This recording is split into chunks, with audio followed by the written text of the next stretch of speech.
Undercurrent, sponsored by John Hughes in Victoria Park. Choose your station before you choose your program. Absolutely.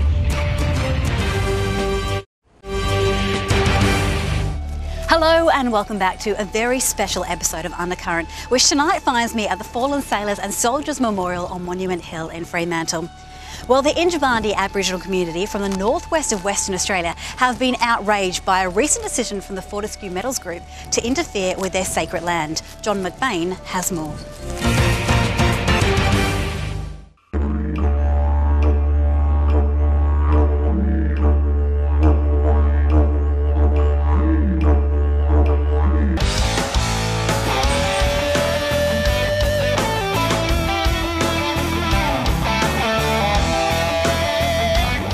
The Yindjibarndi community in northwestern Australia is deeply affected by Fortescue Metal Group's aggressive corporate interference in their country. The CEO of Yindjibarndi Aboriginal Corporation, Michael Woodley, claims that FMG's actions are a direct assault on the native Australian group. I think what we want to say is that, look, this is our land, even though if we're moving towards a contemporary society, it's still our land. And therefore, if you're taking away something from somebody, you need to compensate properly, or you need to first and foremost get their free, prior and informed consent. Section 18, how do you feel about that process where it seems to be manipulable by individual consultants and the people at the top of the tree who have got quite a lot of wealth? I haven't seen a more discriminating process than this process, the Section 18 process. The people who are applying for the destruction of our sites are the industry proponents who they've first and foremost owned the information by engaging these dodgy, archaeologists or anthropologists to come into our community, do up these dodgy reports, present it to an ACMC committee who has no power whatsoever, to make any decisions but recommendation to the minister. And the minister is always going to, favour and side with the miners because it comes down to public interest. And all of this process without the involvement of the traditional owners who identified those sites in the first place and who those sites belong to. So you think the decision would be in the public interest, but not in the interest of the Yindjibarndi people, is that correct? Well, this is how they frame it. They frame with the public is the city of Perth, and the Yindjibarndi is only about 1,000 members. So whose interest does this mining really serves? Our culture and our history get wiped out of the face of this earth because of of people living in the city. Basically, this is the public interest. We've been around for 60,000 years, and about time we got a voice in Parliament and everything, and self-determination. So give us the right. We need to do more. They need to just put us there and say, right, this is your land, but you have a say on it. We're handing it back to you to have your own constitution, to make your own decisions, and to tell us what to do, not we tell you. It wasn't that long ago that Andrew Forrest was on nationwide TV talking about the Solomon Hub.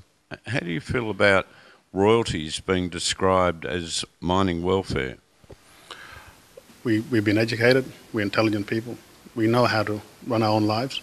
By making those comments, he clearly doesn't have any confidence in Indigenous people whatsoever that we can manage any wealth coming out of our country. You want to keep Aboriginal people in chains and working for free, and tobacco and flour and sugar and just closing the back. He doesn't want to see Indigenous people empower themselves from the wealth of our nation.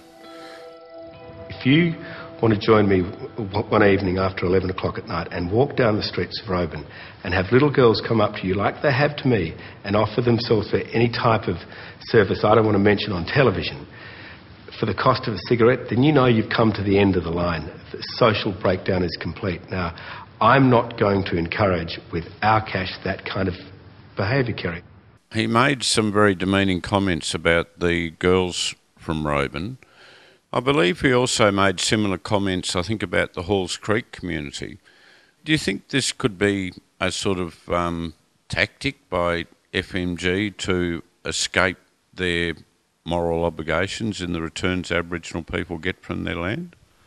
Well, I think he's trying to showcase to the rest of the nation that Indigenous people in small communities like Roban or Halls Creek or wherever else he's going to be, developing his project, that they can't manage their community. What hope they got managing, large lumps of funds. So he's trying to justify himself, I think, by paying a bad compensation for destruction of country, and putting it down to that Indigenous people aren't capable of really managing anything because they can't even fix up their own homes. And it's all about money. So FMG, whatever they are, Andrew Forrest, he should say he got all these jobs for Aboriginal people.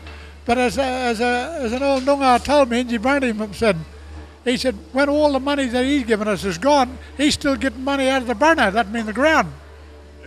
So he's winning, and they're going to be losing. Fortescue Metals Group declined our request for comment.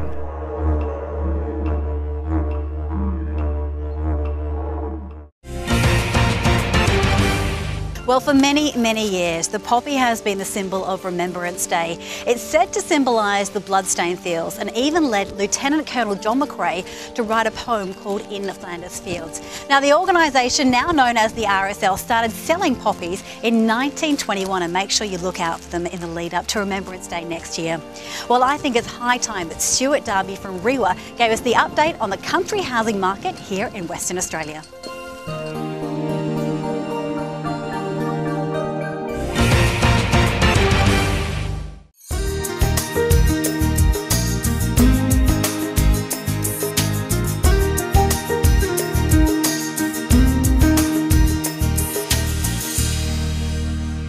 Hi, I'm Stuart Darby, Director of Policy and Research at the Real Estate Institute of Western Australia.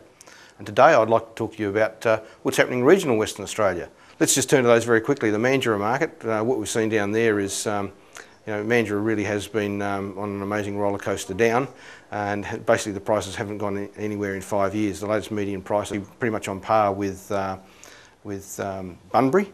And it's off something like 20% from the peak that we saw back in 2006, where we saw 455,000. The Bunbury market, though, shows to be a little bit more resilient, and you can see there we've come at the latest reading at 365 for the median price, has come off a peak of 395 in late 06.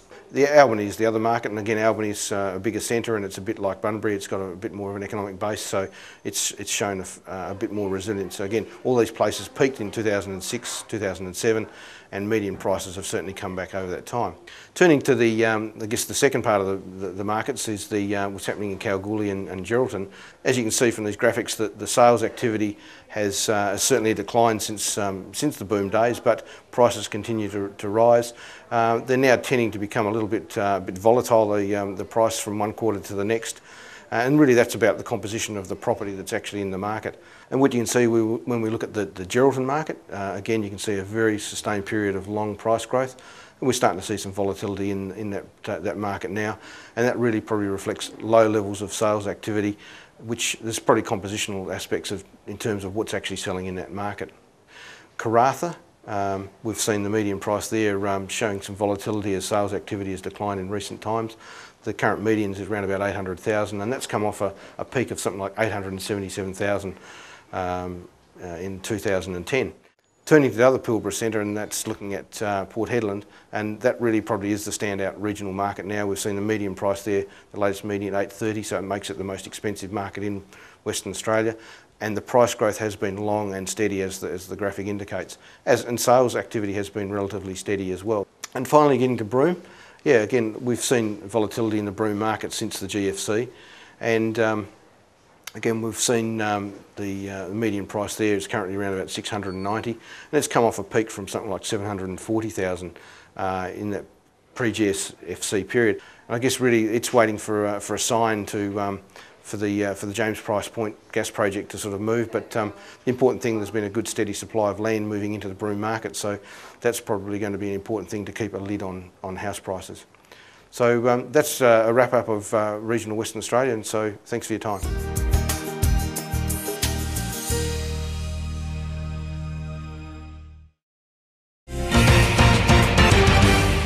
Remembrance Day is all about honouring those who sacrificed their life while honouring our country. John Hammond spoke to Jane Lively from Chipper Funerals to speak about her work in this rather personal industry and the importance of family.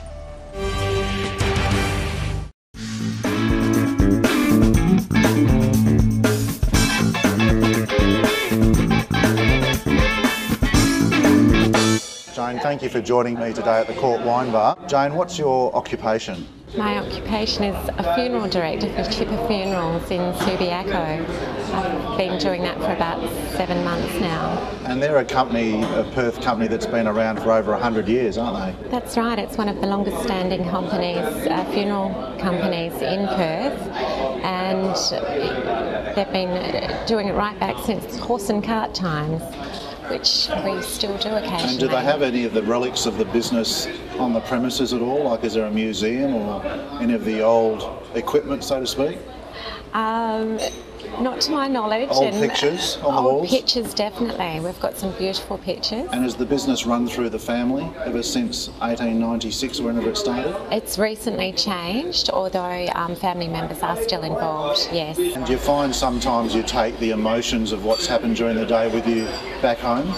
You can do. It all depends on what's happened in your life, any trigger points that, you know, I've got 3 children, and if you're dealing with a child, perhaps someone of your own child's age, or that can be a little bit difficult, or even down to the fact of one of your parents' songs that was favourite to them. Both my parents have passed on now, and sometimes I think, oh, that was my dad's favourite song, and you know, you get a bit of a lump in your throat.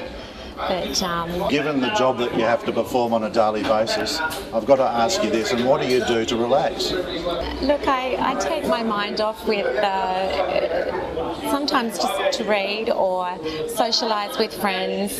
I have the ability to shut off when I get home and not think about what's been happening at work, not dwell on things. I'm a fairly positive person, so I try not to take any work home with me.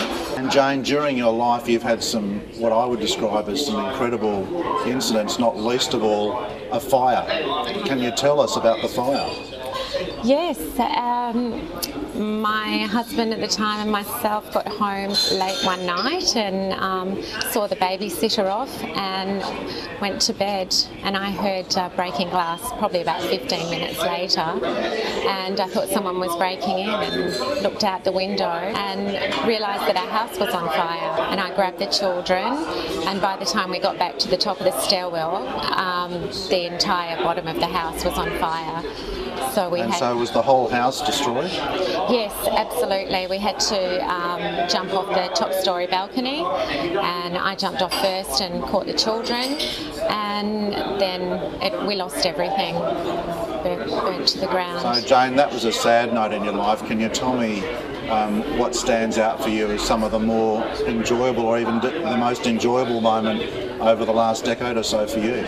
I think, you know, probably my children. My children are everything to me. I love them all dearly, and just watching them grow. I can't believe that they've gotten to the age of 20, 18 and 13, when at the time of the fire they were 7, 5 and 18 months, and I don't quite know where that time's gone, but I'm very proud of my children, and seeing them grow up has been my most cherished moment, I think.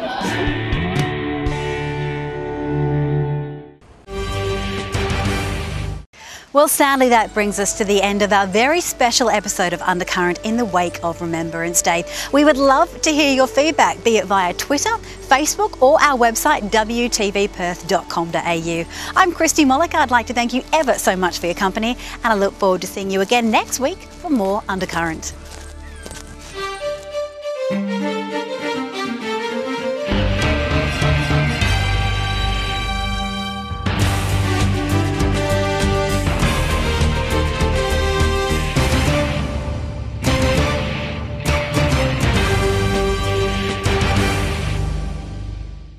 Undercurrent, sponsored by John Hughes in Victoria Park.